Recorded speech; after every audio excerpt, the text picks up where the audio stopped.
Dungeons & Dragons' latest film attempt, Honor Among Thieves, was, in most moviegoers' opinions, pretty decent. Good, not great. What madness is this? But was it their best D&D movie? Any critics liked it. D&D fans liked it. Even people who didn't know dice came with more sides than 6 liked it. And it was a dance sight better than that absolute disaster of a film from 2000. Not now, this isn't about you. But we're not here to talk about good. We're here to talk about the best. Because while Honor Among Thieves was busy winking at the audience about every matchable creature in the freaking Monsters Manual, there was already a film that captured the real D&D experience. A movie with dungeon crawls, betrayal, a wizard boss fight, and a world-ending prophecy. And it wasn't even trying to be a D&D movie, as far as I know. That film is 1984's Conan the Destroyer. We shall see. Let me take a sec to placate the Conan fans.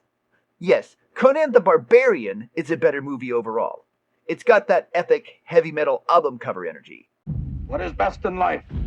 To crush your enemies, see them driven before you, and to hear the lamentation of their women. It's the kind of movie that makes you want to grab your sword and swear an oath to Crom himself. Crom laughs at your 4 wins. But as a D&D movie, it's not as strong. It's too focused on Conan, the guy at the table who insists everyone knows his tragic 5-page backstory. Then to hell with you.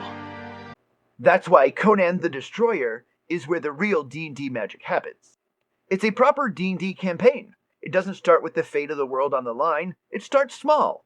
A simple job, a promise of gold, a noble who seems just trustworthy enough to make you ignore the red flags. And that's exactly how Conan the Destroyer starts. Why aren't they trying to kill us? Maybe they want to capture us and torture us to death. Conan and his thief friend Malik get to escort the princess and grab the artifact mission. A pretty standard D&D quest starter. What do you want me to do for you?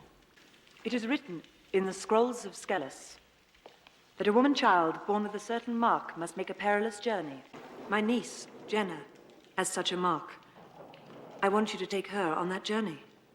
Plus, it gets the players attached to the NPC, the one you'll inevitably have to save later on.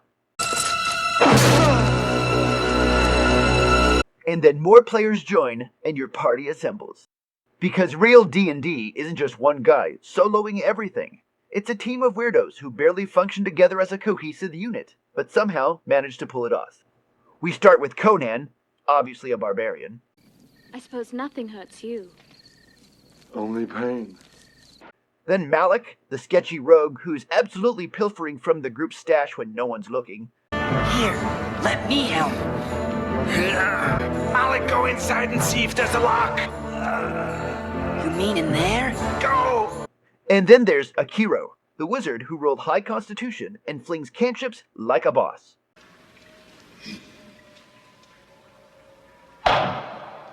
Joining the party later is Zula, who oozes badass monk energy, high dexterity, and specialized in intimidation. Few words, but will whip the shit out of you with her staff. And then there's Bombata. Do you think he's handsome? Very ugly. He's the NPC forced on your party by the GM, under the guise of needing extra help for the quest. He's a fighter. Big guy, big axe, big betrayal later on. How many times have I seen a man? A real man? What? All I've seen is you. Bitch, I'm about to slap the shit out of you. And finally, there's Princess Janna, aka the DM forcing an escort quest into the game, which the players hate, but are stuck with anyway. How do you attract a man? Grab him! And take him! Good idea. Then what? In order for a man to really know a woman, he has to take and grab her by the... I mean, how do you think flowers grow? And now the adventure kicks into high gear. Enough talk. We've got dungeon crawls, betrayals, a wizard monster fight in a goddamn mirror room, which is the most DN-invented puzzle thing I've ever heard. Oh, you can't just fight them head on? Better figure out my overly complicated gimmick adventures. That's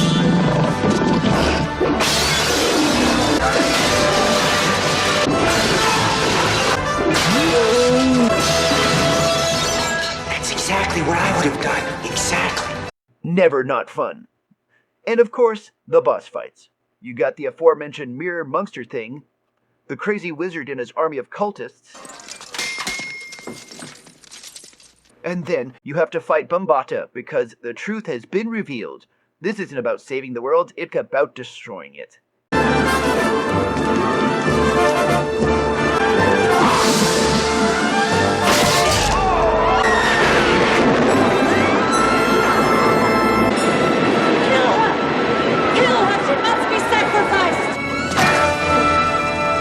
And then the boss fight, a massive world-eating demon that has the gimmick of removing its horn to take him out.